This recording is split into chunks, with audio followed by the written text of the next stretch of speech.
We'd like to welcome each one to the class here this morning. It's good to see everyone and have everyone here. We have Brother Stephen Haygood with us this morning. He's a preacher at Augusta Road, and he'll be speaking this morning in our gospel meeting, and he'll be teaching our class this morning. So we're really glad to have him here with us, and I'll have a little more to say about him before our morning worship service. So,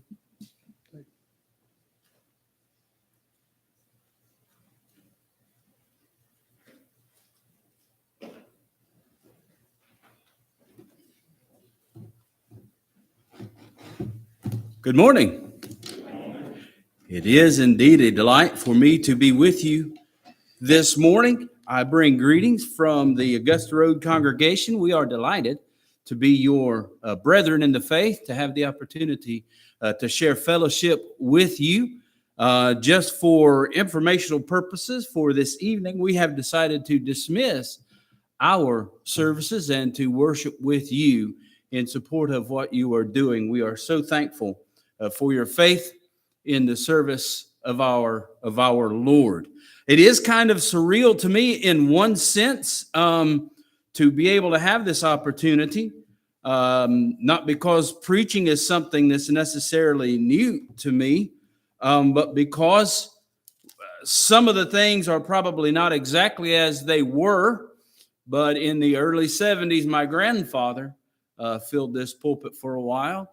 And so it is a delight for me to have the opportunity to be here and to share this space that he filled there in the early part of his work. As we begin, I just wanted to share a story with you in regards to family. As God created everything in the beginning, and he made Adam, and then the story goes. Now, I cannot verify the validity of this story because I wasn't there, and I don't think anybody else was. But the story goes, the angel says to Adam, he says, God has a special plan for you. He's going to make you a helper.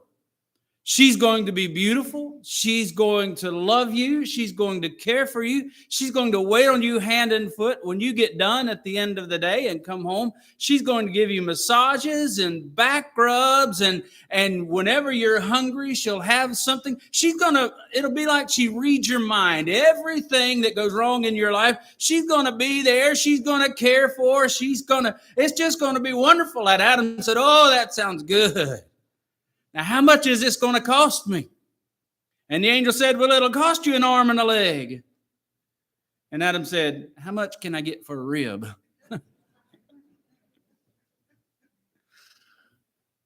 Eve was indeed the crown and glory of creation. If you remember, as God created everything, at the end of each day, he said, "And it was good." You know that as well as I do as you read down through the creation event. And it was good, and it was good, and everything was good at the end of the day until he created Adam. And when he creates Adam, if you remember, the one time in creation, he said, "And it was not good." All right, it was not good that Adam should leave alone, and he caused the deep sleep to come upon Eve, and he pulled from Adam, and he pulled from Adam the rib, and he created woman, bone of my bone and flesh of my flesh, right? And the two would be one flesh. And after God does that, he says something for the first time. Not just it is good, he said it is very good, right? And so the very idea is God has created this institution of family, right? Man no longer has to be alone. He now has someone to be with him, listen to this, for the rest of his life, right?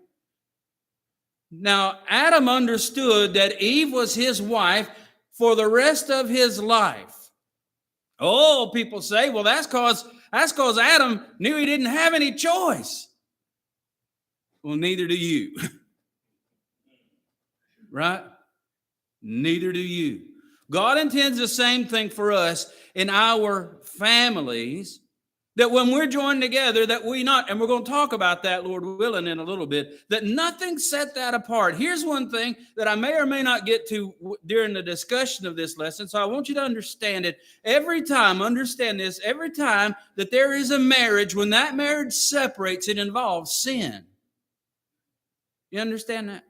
It always involves sin, because God intended for a man and a woman to be joined and to stay that way as long as they live. And so we understand this. I heard it said one time by a guy, I grew up in an unfaithful family. My family, my parents were not Christians. And I think he told me this. He said, I think I appreciate my faith more than those folks that grew up in Christian homes. I'm going to teach you a Greek word now. You ready? I don't always teach Greek from the pulpit because I think it goes over the top sometimes. But I'm going to teach you a Greek word that helps us to understand this mindset. And the Greek word is baloney. The Greek word is baloney. I'm calling foul on this one, right? Don't tell me that because you grew up outside the church that you were taught the truth and came into the church, that you appreciate what Jesus did for you more than me, just because I grew up knowing what Jesus did for me my whole life. Not only can you not make that grand assumption, I appreciate what Jesus did for me more and more every day in my life. Don't tell me that you appreciate it more than me. You may have a great appreciation for it, and I'm thankful for that. But so do I. I grew up in a Christian home. I grew up with a grandfather who was a preacher, a faithful minister of Jesus Christ. I appreciate what Jesus did for me. I appreciate every day what Jesus does for me and what he has planned for me. I know where I was. I know what he changed me into. Some believe this, and it's just not wrong. And I tell you what it does when we fall into this mindset is that it undermines the plan and the will of God for us as Christians when we're raising our Christian homes. God didn't intend for us to accidentally fall into the gospel. He meant for the gospel to be a plan that he instituted in our lives from the beginning. When you think about your homes, I want you to understand your homes as Christian factories. What we're doing in our homes is building Christians. Both with a husband and wife, you're building one another up in the faith. And as we rear and raise our children, we're teaching them who Jesus Christ is. And listen to this, how. We're teaching them how to obey him. The home is the foundation of our society, right? As the home goes, so goes the nation. The home is also the foundation of the Lord's church. And as the home goes, so goes his kingdom. We need to understand the importance of having faithful homes. And it's not new to the New Testament, is it? Deuteronomy chapter 11, verses 19 through 21. If you remember back when the Lord was teaching them early on, Deuteronomy, the second law, it's not really the second law, but the second telling of the law. And as Moses is preparing Israel for his departure, right? In chapter 11, he says, talking of the word of God, talking of the will of God, talking of what God wanted them to be, he said this, you shall teach them to your children, speaking of them when you sit in your house, when you walk by your way, when you lie down and when you rise up. And you shall write them on the doorposts of your house and on your gates, that your days and the days of your children may be multiplied in the land which the Lord swore to your fathers to give them, like the days of the heavens above the earth. Now, what did he say here? Did he say, okay, Israel, here's what I want you to do. I want you to raise your children with no understanding of me in the home so that when they accidentally fall into someone who's going to share with them the words of God, they appreciate it more? He said, I want my word to be the center point of your homes. I want them to know who I am from the very start. And it's your job, Dad, it's your job, Mom, to make sure that happens. That's the weight that he put down on our homes. That's the importance of the home. Understand that as we raise our children, as we are newlyweds, or even as we encourage our children as they begin their homes, the mission of the home is not to raise children who can make it to major leagues or the NFL or Major League Soccer or the NBA. The purpose of the home is not even to teach our children how to make money and to be successful in business in this life. Or, listen to this, it's not even to teach them how to be good employees for the sake of the employment. The mission of your home is to get everyone in that house to heaven. That is the only mission that Jesus has for your house. And anything other than that, and we've just gotten ourselves off track. And my friends, our homes, by and large, have gotten off track. There are three things I think we want to learn as we consider this, that we learn in the homes that are important in our homes. Number one, we learn respect and honor.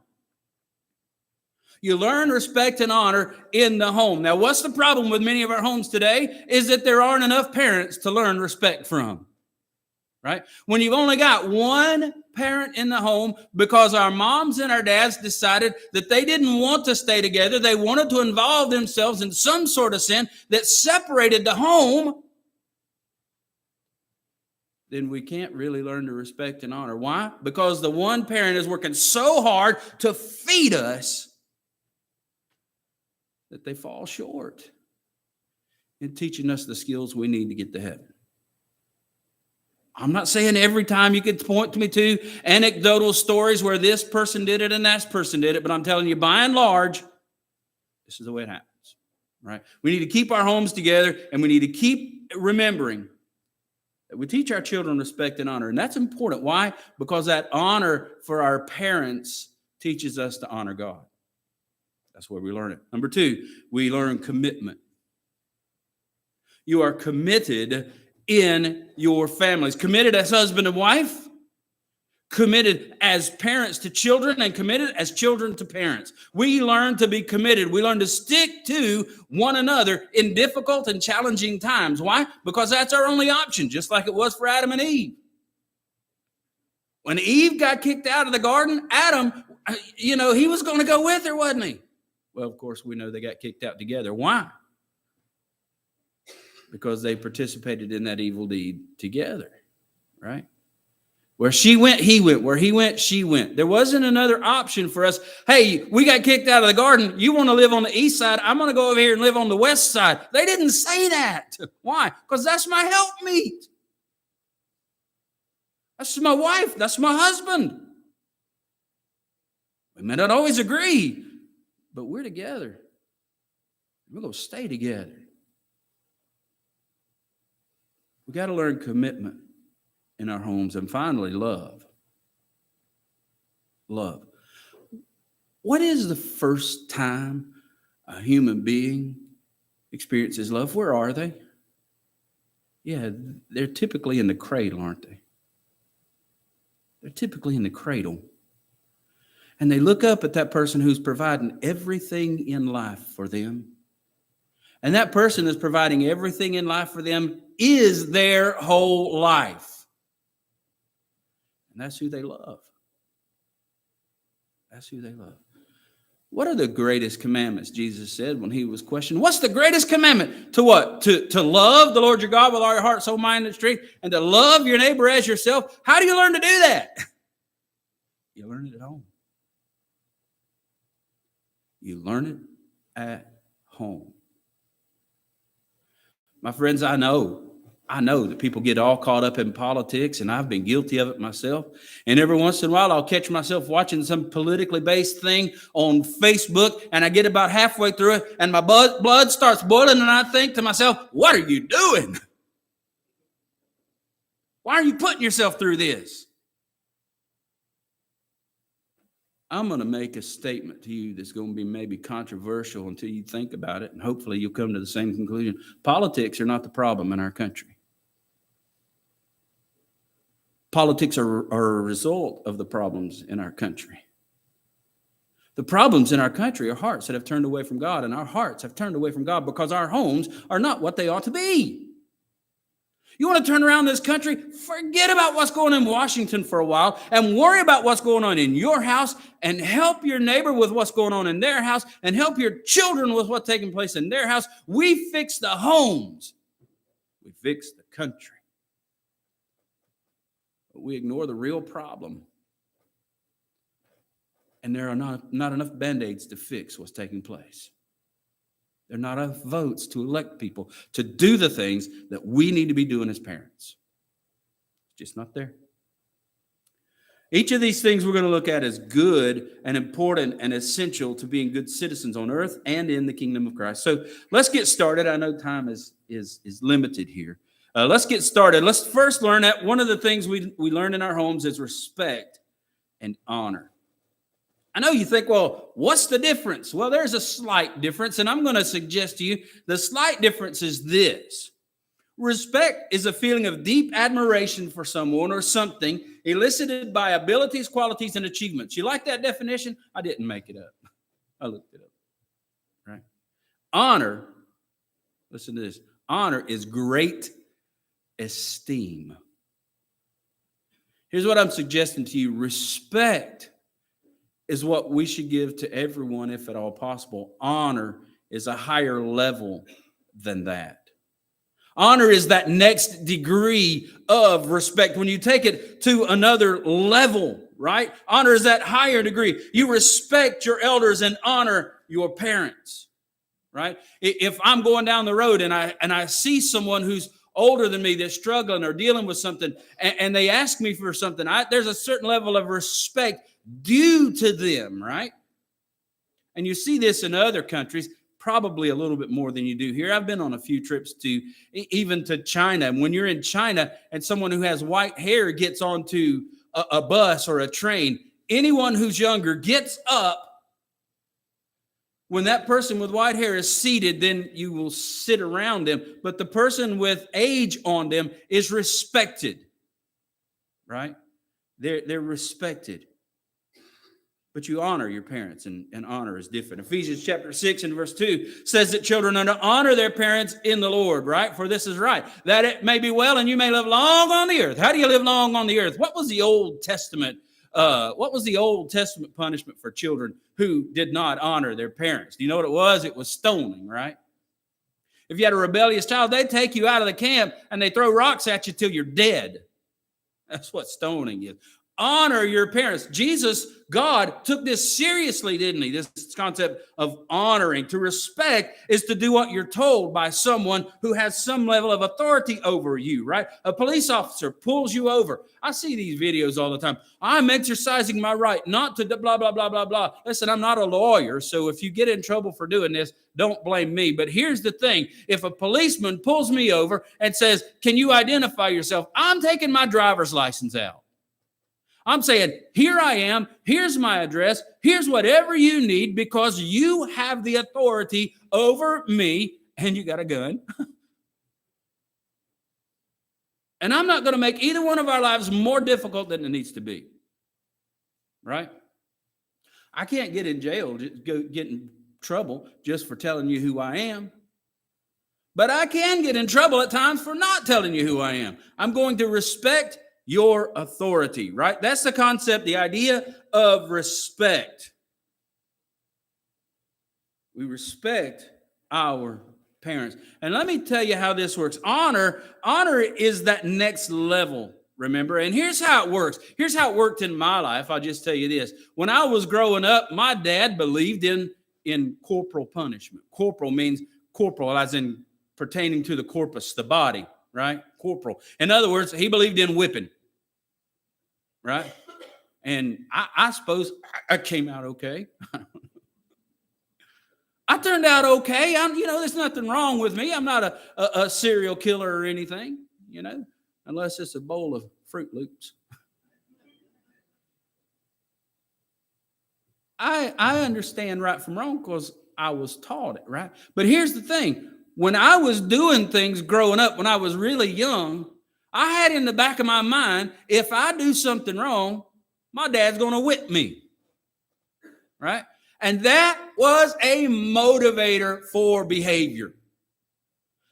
I made a lot of decisions in my life, younger, for the fear that if I mess up, I'm going to get a spanking. And I didn't want to get a spanking. Right? Then there kind of came that time in life where spanking probably wasn't the most appropriate thing for my dad to do to me. Right? Not because he couldn't, but probably because we're kind of moving past that point in life. But there was one thing that he had, and that was the keys to the truck. And so there came a time in high school where so many of the things that I did were so I could keep using the keys to the truck, either to drive to school or to drive out on the weekends with my friends, right? I mean, I can remember several Saturdays growing up where we were ready to jump in the car and head to the jockey lot, me and some buddies, you know what I'm saying? And so if I didn't do what I was supposed to, I didn't get the keys, right? So I started off honoring and respecting my dad for what he might do to me in punishment. Then I began to honor and respect my dad because I feared what he might take away from me in reward, right? We're serving because of what we don't want to get. Then we serve because of what we do want to get, right? The reward. Now I'm 51 years old. My dad is 80. You know, he can't spank me anymore. Even if he wanted to, he couldn't do it. Right? And I got my own car. You know, there are things that I used to depend on him for that I don't need or even want from him anymore. Right? But you know what? When I go to his house and he asks me to do something, I still do it. Why is that? I'm not afraid of him anymore, and I'm not looking to get something from him anymore. I love and respect him. I do what I do now because of the relationship that we have, and I want to please him. How did I learn that? I learned that growing up in his house. Now, do you think that translates into anything else in our lives? Why are you first baptized? You're first baptized, most of us, because we don't want to go to hell. Right? I was baptized because I knew if I didn't have my sins washed away, I was going to hell. Why did I serve God for several of those years? Many of those years, and for a great deal of my life, I served God because, hey, if I keep serving him, I get to go to heaven. And that's still a good thing. But you see, honor for God is now, we don't serve him because we're afraid to go to hell, although that is still a possibility, isn't it? But I'm not afraid of that anymore. Why? Because perfect love casts out fear. I'm not afraid of that anymore as long as I'm obedient. My friends, I don't even serve God anymore because he's promised me heaven, although that is a wonderful thing. And that promise is still there for the faithful. But we mature in our faith in God. We honor God when we start serving God because we love him. Not because of what he has to offer to us, but because of what he's already done for us. Because of the enormous debt that we know that we owe to him. And so then the love that we have generated, the respect and honor that we have. You see, as we grow, our respect, our obedience becomes honor. And we must, my friends, we must honor God in this way. Romans chapter 3 and verse 4. Let God be true, though every man be a liar. What is he talking about? He's talking about honoring God, isn't he? I mean, it's pretty easy for us. It's pretty easy for us to swim with the school of fish, right? I mean, when the school of fish is going one way, all you got to do is jump in and swim with them. You don't have to think. You don't have to work as hard. You just go with the flow. Man, that's easy to do. Now, if you're going with the flow and you know this school of fish is swimming right into a shark's mouth, you going to stay with them? You ain't going to swim right into the shark's mouth with all the other fish just because that's what they're doing. Why? Because you know better. You know what the shark does. The shark eats you and you're dead, right? The world is that school that's swimming towards the shark's mouth. And God says, listen, I've got a better way. Trust me. Trust me, and it'll be better for you. Honor God. We must honor God. Exodus chapter 20 and verse 7. You shall not take the name of the Lord your God in vain, for the Lord will not hold him guiltless who takes his name in vain. Now, what does that mean? What is that? I mean, I see a lot of folks who will use Jesus' name as if it's an afterthought, right? You know, something happens and they proclaim the name of Jesus almost like it's an expletive. Yeah. Is that honoring God? I would say no. I would say it's not. Or maybe it's something simple like when you post something or you see somebody post something on Facebook and you put OMG. You know, I mean, you're really using God's name in the same fashion, aren't you? Just because you don't write out G-O-D doesn't mean that's not who everybody knows you're talking about. And if you're talking about him, you're talking about him, right? And if you're talking about him, if his name is in your mouth, it should be full of the highest praise, respect, love, and honor. And if it's not, well, then you've taken his name in vain, haven't you? You've counted it as less than what it ought to be, which is what vain really means. You've taken something of tremendous value and emptied it of its value. Vain. That's what that means. The only one who could ever empty God was Jesus, and he emptied himself, didn't he? To take on the form of humble human servant. Why? So that you could be exalted. So that you could be glorified. You must honor God above all things. How do you learn to do that? You learn to do that in your home, right? Now, I'm looking around and see for most of us, it's too late for us to learn that lesson at home because we got homes of our own. For those of you that are still in homes, young folks, understand that when you honor and respect your parents, you're learning how to honor God, and that is the most important thing you could do. For those of us who are parents or grandparents, understand this. Be honorable. Be honorable. Because if your kids cannot learn to honor you, they will not honor God. And if they do not honor God, guess what? Our actions have helped condemn them to hell. I would rather my children spend the rest of their lives penniless and destitute and get to heaven than become sports stars, famous figures, artists, whatever, and have all the money they could ever want and then some, and be lost. Teach your children, teach your homes, make sure that God is first. We learn honor in our Christian homes from families who teach us how to honor God. As we continue in this lesson, in our homes, we learn about commitment. The world is what I say is looking for a quick high. I refer to it as the microwave generation.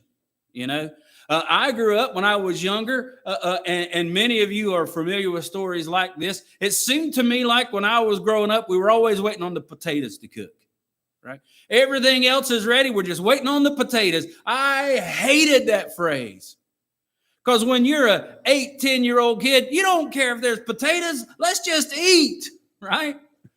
No, we got to wait on the potatoes. That was so frustrating. I don't know how long it took to get heat into a potato so that it would be baked, but it seemed like it was forever, right? Now you pop it, you take a fork and you rake down it so it don't explode. I don't know if they really explode or not. Anybody got experience with that? I don't know. But you rake a fork down the skin so it doesn't explode. You put it in the microwave, and just a few minutes, that joker's hot, melting butter, and you're putting sour cream on it, and let's go, right? So to me, when the first time I saw that, I said, yeah, now we can get our potatoes cooked faster. Now you got people that are standing in front of a microwave saying, this thing's taking forever. I mean, we're just not a very patient society anymore, are we? Too many things come at us too quickly, and we don't have time. And we're looking for that right now, instant gratification. And so we don't develop what my grandma used to call stick-to-itiveness, right? That ability to stick together through the tough times, through the difficult times, that ability to wait together on things that are worth waiting for. Instead, we want it right now, and if I'm not getting it right now, I'm off to the next thing. I'm not referring to the present geopolitical climate or the state of our younger generation coming up behind us when I talk about this. What I'm referring to now is the Christians who get disillusioned or dispassionate concerning their faith and hope for tomorrow because they're not getting that feeling today.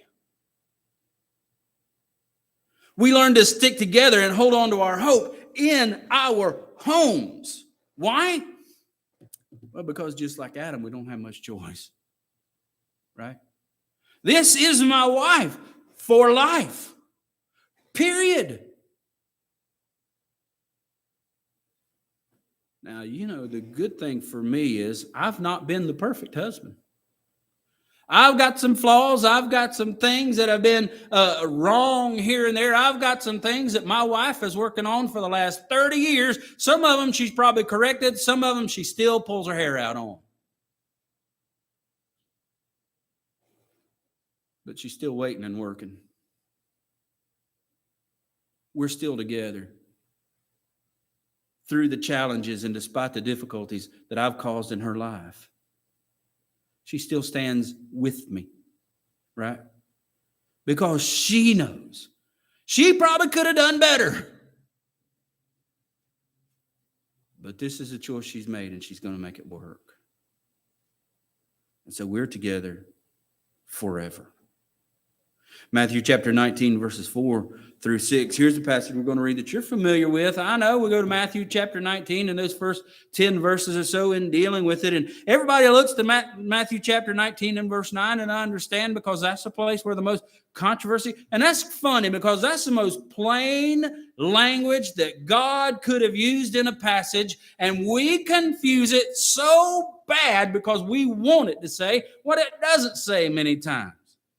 But I want to look at the verses 4 through 6. And he answered and said to them, have you not read that he who made them at the beginning made them male and female? Now there's a sermon right there, isn't it? There's a sermon. Made them male and female and said, for this reason shall a man leave his father and mother and be joined to his wife, and the two shall become one flesh. So that they are no longer two, but one flesh. Therefore what God has joined together, let not man separate. Here's what I want to really unpack, and we understand this. Number one question is, who did the joining when two people are joined together and become one flesh? It was not the man, it was not the woman, and it was not the preacher. I know people say that all the time. Well, preacher, did you get them hitched? And so we chuckle and say, yeah. But the real answer is no preacher ever got two people hitched, ever. And no law and no piece of paper did. When two people are joined together, the Bible clearly says God did the joining. God did it. So when you're joined together as husband and wife and you become one flesh, you didn't do that. God did it. And when God did it, guess what? He didn't give you permission to undo it. That's what let not man separate means. When I do something, you don't have the authority to undo it. Only God does. My cousins and I used to get together a lot up in Spartanburg, right? And we'd get together when I was younger, and I'd spend weeks at a time at their house. And sometimes you get bored in the summer because there's only so many things to do in the Boiling Springs area for young boys. And we'd play so much baseball, and we'd ride so many bikes, and we'd sit in so many trees. And then what are we going to do? So what would we do? We would make up games. Right? We'd make up a game, and I make up a game, and everything's going along just fine until, guess what? My cousin would start winning. Then, you know what happens? The rule changes. Right?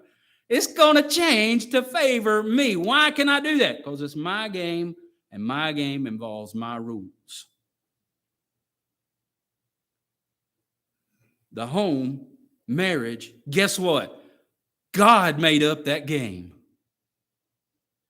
God makes those rules. The wild thing about it is I could change the rules whenever I wanted to. God doesn't. You know what it takes? You know what it takes? When you say I do, you are committing before this person, before all the people watching, and most importantly, before the God of the universe. The God who is the great I am, the God who said, let there be, and all things came into existence, including the institution of marriage into which you are joining. You are committing before Him to spend the rest of your life married to this person. That's what you are doing when you are married. Man cannot undo what God has done. I know we get over to Matthew chapter 19:9. There is an exception that God gives us. I'm not going to look at that exception this morning. It stands beyond the scope of our discussion because when we enter into that, we've entered into a sinful situation, whether for one or both parties, right? There is no way to separate a family without involving sin. And that is the very real reality. Commitment comes from knowing that we don't have any other choice. And God expects commitment from His people. He expects us to be committed to them. What does Revelation 2 and verse 10 say? Just kind of a brief synopsis here. He says, be thou faithful unto death, and I will give you the crown of life.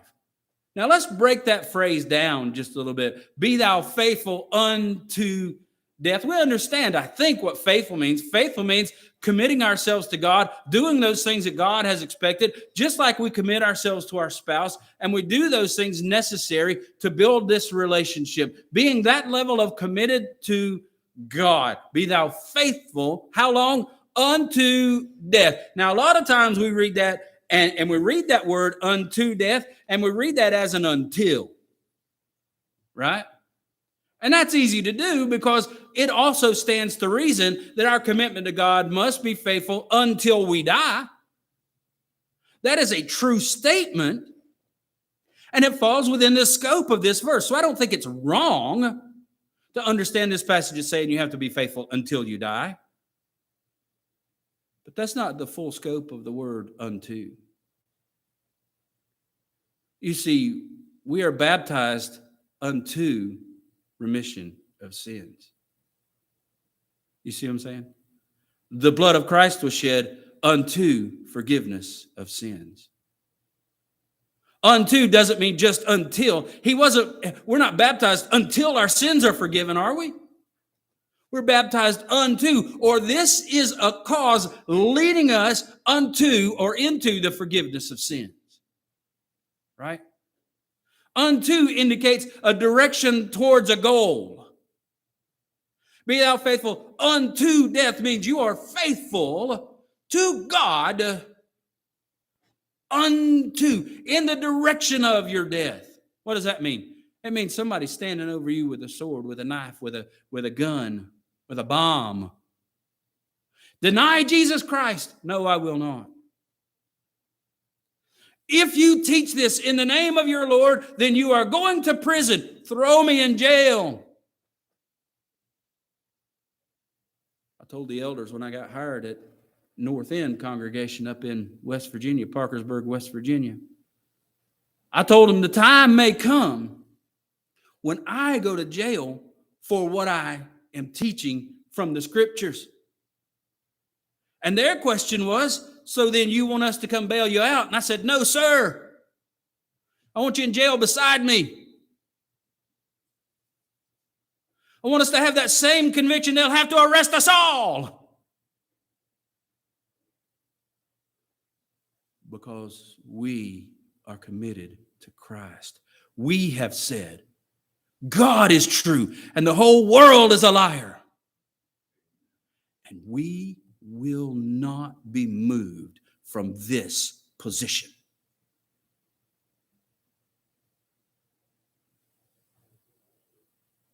We learn to be committed like that in our families, with our children and our wives, and everything that is good in our lives. And I just took a peek at the clock, and I better move. Another, as we continue, aspect that we learn is love.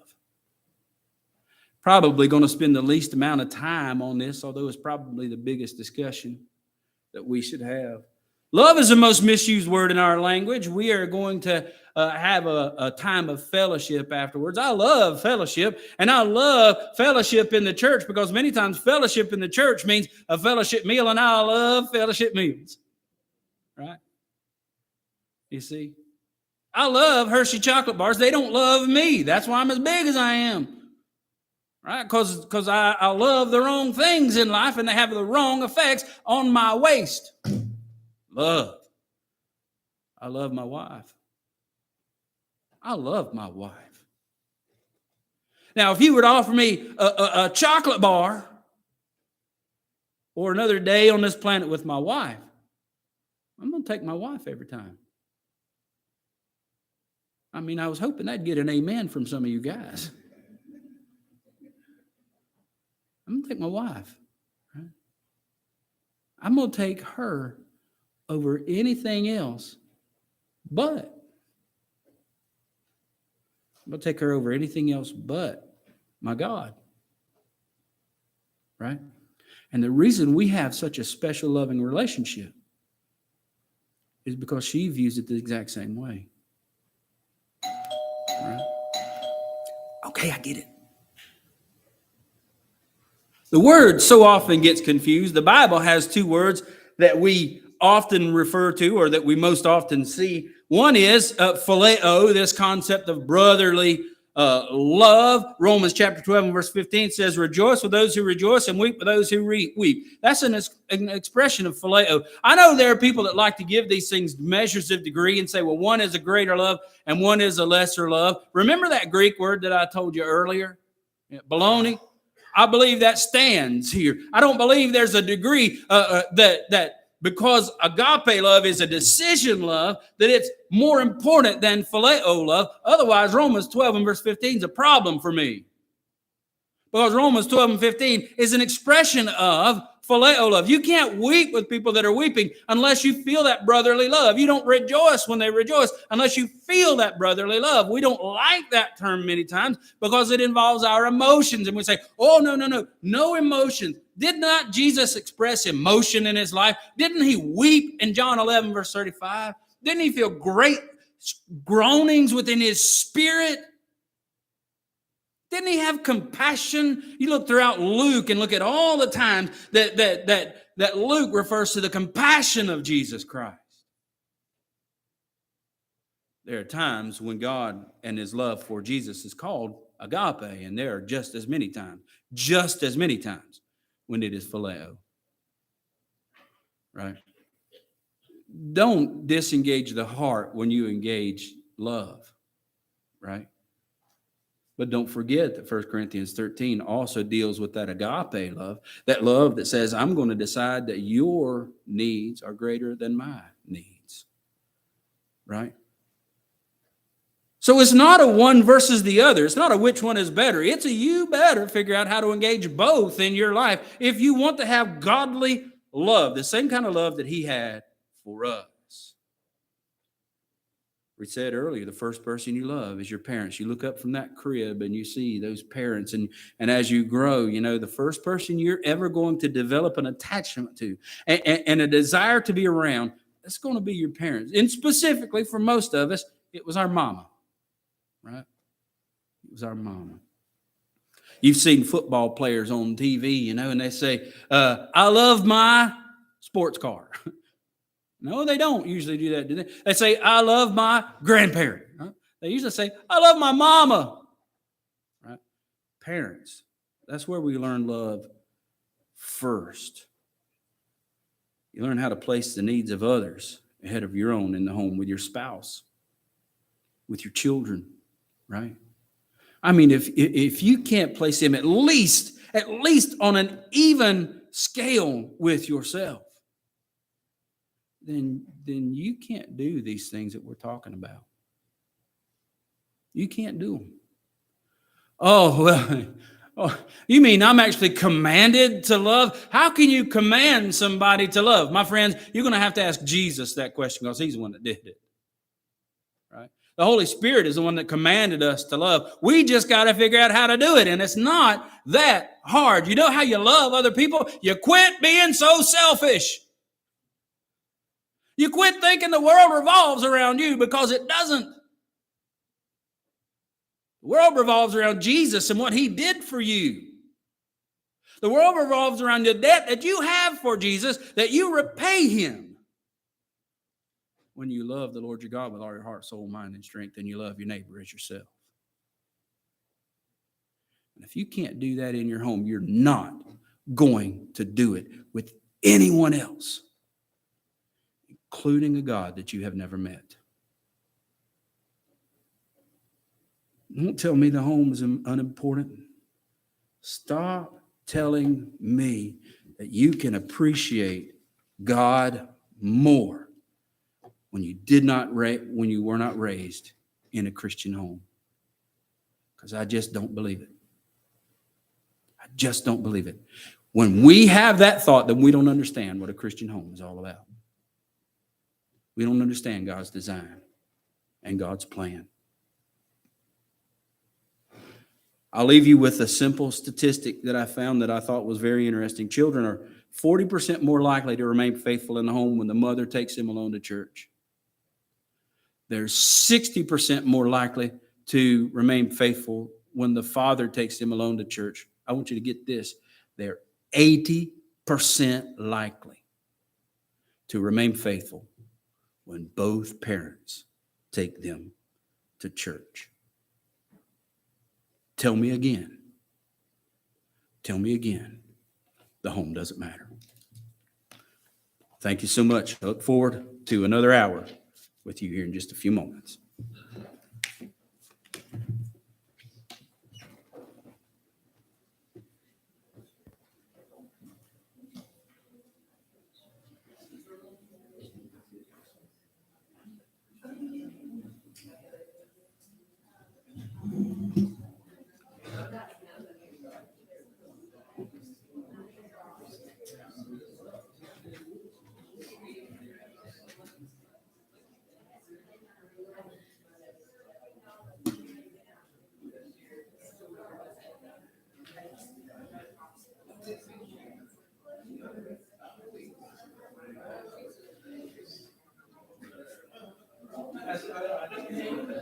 Thank you, buddy. I appreciate it. Thanks very much. You're a good young man, you know that.